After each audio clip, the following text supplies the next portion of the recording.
উন্মাদনা লেখিকা কায়নাত খান কবিতা পর্ব ২৯। মনের অলিগলি হয়ে কেন পালালি, রাতেও মরীচিকা।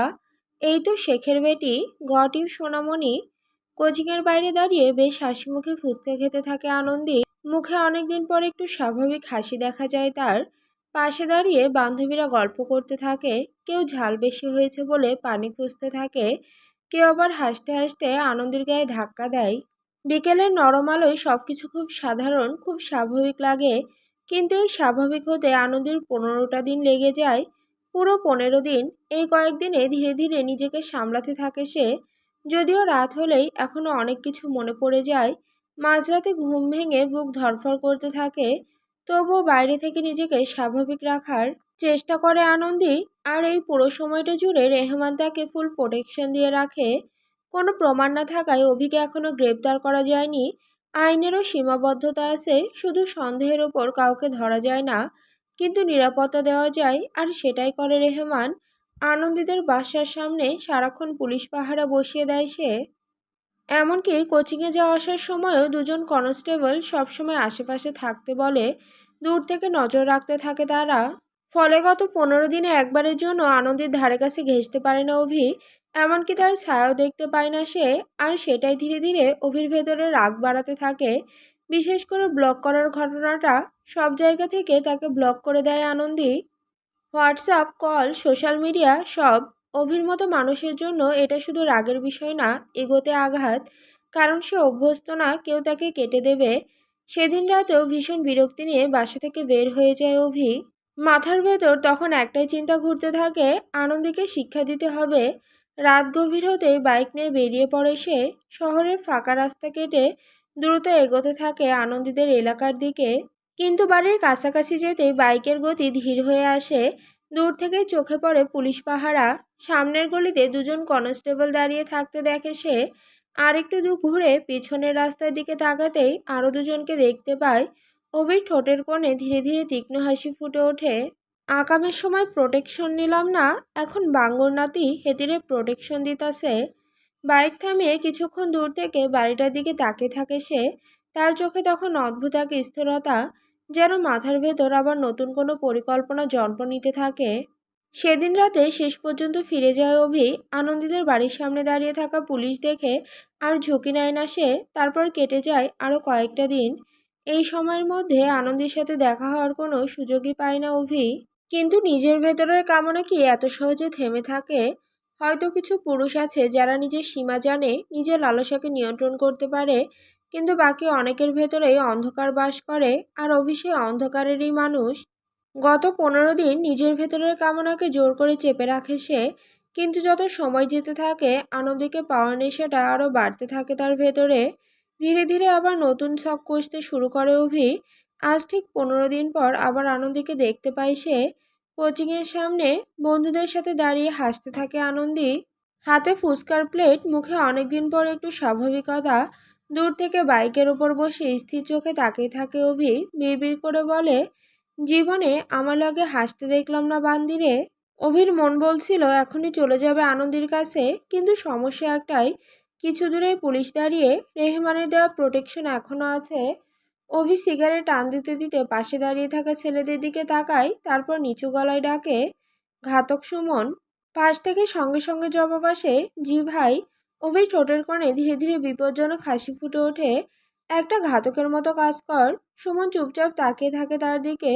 অভি এবার চোখ সরায় না আনন্দের দিক থেকে, ভারী গলায় বলে, বান্দিরে আমার চাই, ১ ঘন্টার জন্য হইলেও চাই। একটু থামে সে, তারপর সিগারেট ধোঁয়া ছাড়তে ছাড়তে বলে, ওরে কাছে লাগবো আমার, কেমনে আনবি ওটা তোর ব্যাপার। কথাটা শুনে পাশে দাঁড়িয়ে থাকা ঘাতক সুমন আর অস্ত্র মামুন একে অপরের দিকে তাকায়। পরক্ষণেই দুজনের ঠোঁটে একই রকম শেয়ালের হাসি ফুটে ওঠে। একজন আরেকজনকে চোখ টিপ মারে, তারপর কোনো কথা না বলে দুটো বাইকে উঠে বসে। মুহূর্তের মধ্যে বাইক স্টার্ট দিয়ে ধীরে ধীরে এগোতে থাকে তারা। আর একটু দূরে দাঁড়িয়ে সিগার হাতে পুরো দৃশ্যটা উপভোগ করতে থাকে অভি। তার চোখে তখন অদ্ভুত এক স্থিরতা, যেন সে আগেই জানে শিকার কোথাও পালাতে পারবে না। বিকেলের ব্যস্ত রাস্তাটা আচমকা বদলে যায় কয়েক সেকেন্ডে। প্রথম টিয়ার শেলটা পড়তে বিকট শব্দে কেঁপে ওঠে চারপাশ। তারপর আরেকটা মুহূর্তের মধ্যে কোচিংয়ের সামনের পুরো এলাকা সাদা ধোঁয়ায় ঢেকে যায়। চোখ জ্বালা করা তীব্র গন্ধ ছড়িয়ে পড়ে বাতাসে। মানুষ প্রথমে কিছুই বুঝতে পারে না, তারপর শুরু হয় ছুটোছুটি। কেউ চোখ চেপে ধরে দৌড়াতে থাকে, কেউ কাশি দিতে দিতে রাস্তার পাশে বসে পড়ে। মেয়েদের চিৎকার, গাড়ির হর্ন, আতঙ্কিত মানুষের ধাক্কাধাক্কিতে পুরো জায়গাটা অগোছালো হয়ে ওঠে। আনন্দী হঠাৎই চোখ চেপে ধরে, মনে হয় চোখের ভেতর আগুন ঢুকে গেছে। শ্বাস নিতেও কষ্ট হতে থাকে তার। পাশে থাকা বান্ধবীদের হাত খুঁজতে গিয়ে আরো বেশি বিভ্রান্ত হয়ে পড়ে সে। নিশি, এইদিকে আয়। কিন্তু ধোঁয়ার ভেতর কার কণ্ঠ কোথা থেকে আসছে বোঝার উপায় থাকে না। চারপাশ ঝাপসা, শব্দগুলো কেমন বিকৃত লাগছিল। ঠিক তখনই ধোঁয়ার চাদর ভেদ করে একটা কালো বাইক এসে থামে তার সামনে। আনন্দী দেখতে পায় না কে এসেছে। চোখ থেকে অনবরত পানি পড়তে থাকে। সামনে শুধু অস্পষ্ট একটা ছায়া দাঁড়িয়ে থাকতে দেখে। পরক্ষণেই শক্ত একটা হাত তার কবজি চেপে ধরে। আনন্দী চমকে ওঠে। কে? কথাটা শেষ করার আগেই সাদা একটা রুমাল চেপে ধরা হয় তার মুখে। তীব্র কেমিক্যালের গন্ধে মাথাটা ঝিমঝিম করে ওঠে। সে হাত পা ছুড়ে নিজেকে ছাড়ানোর চেষ্টা করে, কিন্তু ভিড়ের বিশৃঙ্খলার মাঝে তার লড়াইটা হারিয়ে যায়। ঠিক তখনই খুব কাছে ঝুঁকে আসে অভি। ধোয়ার ভেতরেও তার গলার স্বর অদ্ভুত পরিষ্কার শোনায়।